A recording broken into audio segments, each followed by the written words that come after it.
Recruiting weekend bonanza for Rutgers football. Let's get to it.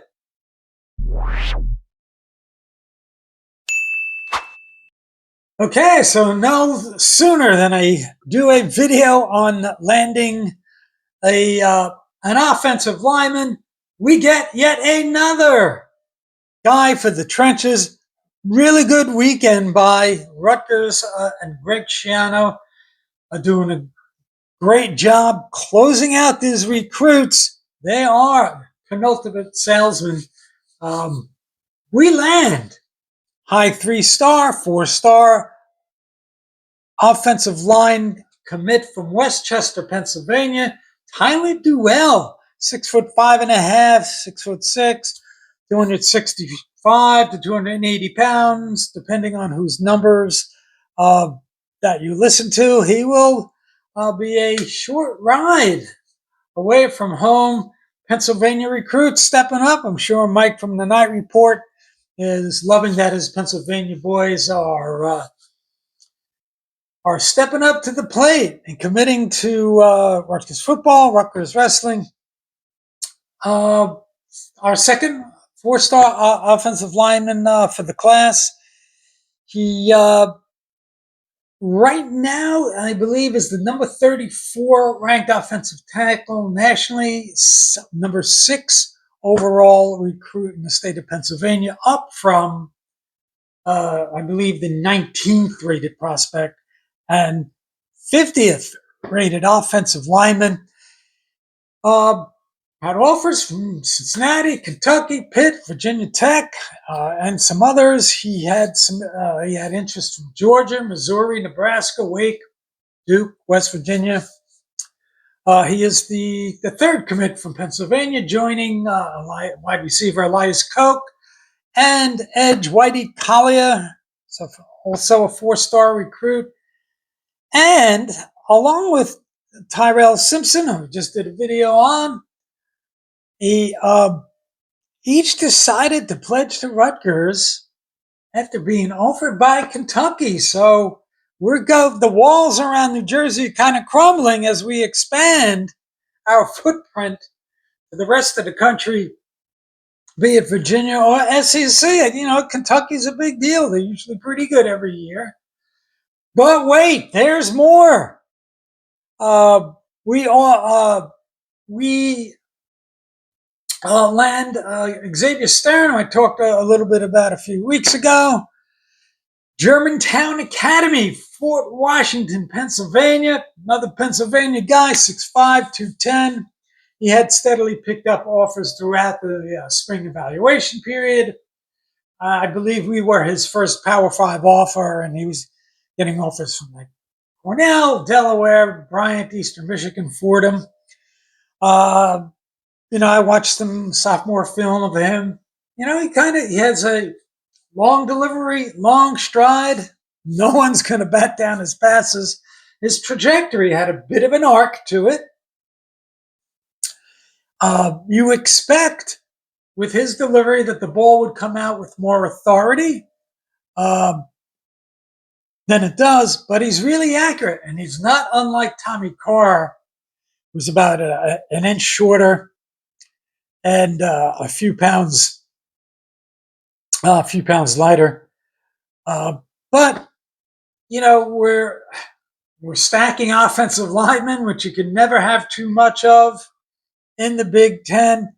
Plus, with player movement these days, you need to have depth and bolstering what for years before Greg Schiano came back was just an absolutely abysmal position. Quarterback and offensive line were just absolutely terrible. And I'm really heartened, as I talked about in my last video, by the fact that we're building the way you have to build in the Big Ten, and that's from the inside out in the trenches. So great job by Rutgers football. We were, 22nd, 25th, depending on whose recruiting services you're paying attention to. We might leap inside the top 20, which we've typically done the past couple years, and then, generally as the big boys get rolling, they'll move up. We'll move back into 30s, low 30s somewhere. But that's not all. We land, and we'll have to get into more detail about these guys, and I'm sure Mike and Richie from the Night Report will be doing a show soon enough detailing the recruiting process for these guys. We land the tight end, another position that's kind of been a glaring need for us the past few years that we don't really talk about a lot. But I mean, the tight end makes your life so much better, or so much easier, I should say. You hit a seam pass, need some short or mid-range yardage on third down, need an outlet pass, check down. Tight ends are important, even though Kirk Shiraka hasn't really used a lot of tight ends in the past. I think he's sort of evolving, and maybe that's just because he hasn't had the guys. But nonetheless, we get Brady Owens from Arlington, Virginia, and I believe that's the third Virginia recruit. So we're going into SEC territory, Virginia, Pennsylvania. I think we only got, 2 or 3 guys from New Jersey this cycle. So much for building the wall around New Jersey. Whereas as college football becomes more national due to players wanting to promote their brand and take advantage of NIL and revenue sharing, there's going to be a crumbling of the walls around not just states, but conferences. You see how we're having success in places like the ACC territory and SEC territory. So it's becoming more of a national recruiting place right now. Our first tight end in the class and 15th overall commitment is 3-star recruit. 36 receptions for 336 yards. As a junior, also rushed the ball. We love to run those. We ran a lot of those drag routes last year, and maybe we'll get some tight end rushes as well.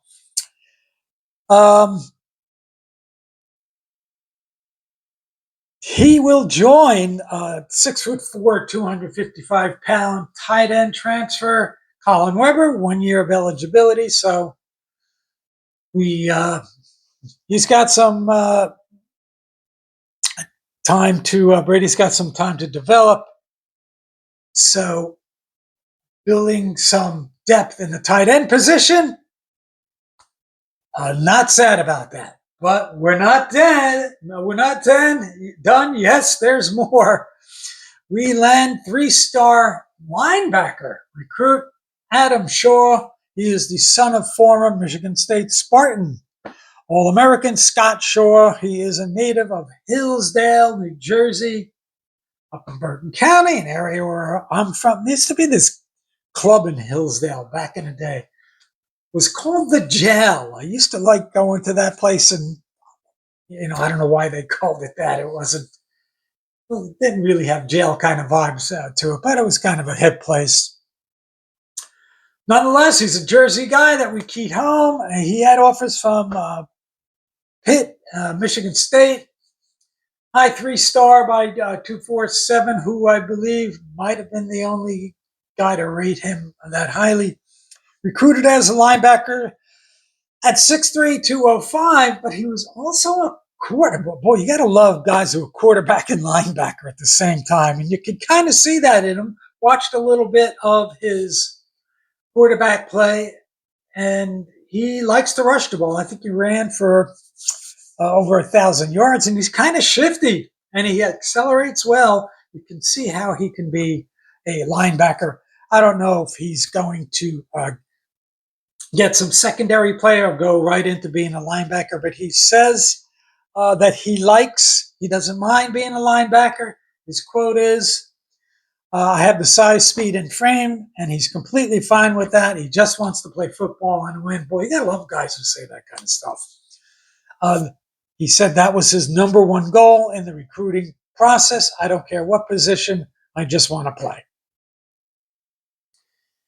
Also a track guy, and by watching him, play quarterback, you can see that he's a 4.5 40 guy.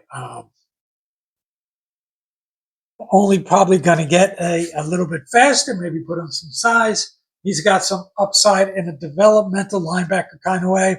6'3", 205. Maybe needs to put on a few LBs. But he had some good offers. Duke, Pitt, Michigan State, Wake Forest. Nothing, nothing wrong with that. Ranked 16th best player in New Jersey, and 247 had him as a grade of number 88.